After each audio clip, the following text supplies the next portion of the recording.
every single baby is born submitting to its natural instinct. Yeah? When it comes out of its mother's womb, when it sucks on the teat, on all of these things, when it cries when it's got a dirty nappy, and when it cries when it wants food.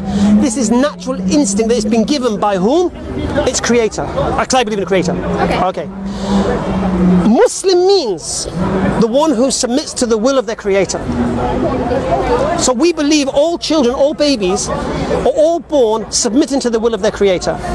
As are all animals submitting to the will of their creator, because they only work on instinct, nothing else. Now a baby will act on instinct for a while.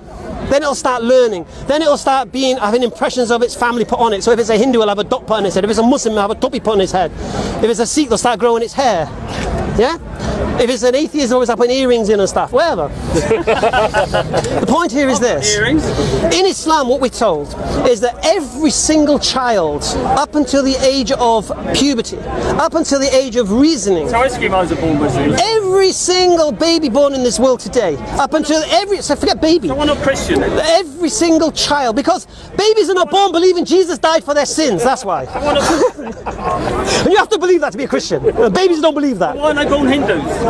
Okay, because as Hindus you have to believe in Vishnu and Krishna and Ganesh, and they don't believe that either. So what makes you right and them wrong? Right, because they are born submitting to the will of their creator. They are born submitting to their instincts. Why are you right and the others wrong? Do you believe babies are born believing Jesus died for their sins? Of course not. Right.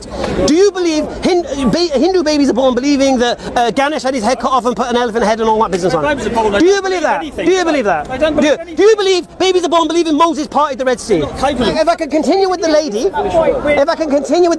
I'll come to what you're saying. Don't say that. So all babies, even her, do you have children? Do you have children?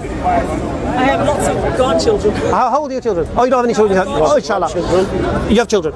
You will have. When a child is born, it'll be a Muslim. Okay. According to what I believe. And when I say being a Muslim, it's not going to believe the Quran is the word of God and believe Muhammad is. No. I say submitting to its will. Submitting to the will of its creator, the one who created it. Just Muslim means, Islam means submission to God, submission to the creator. Muslim is the one who does that.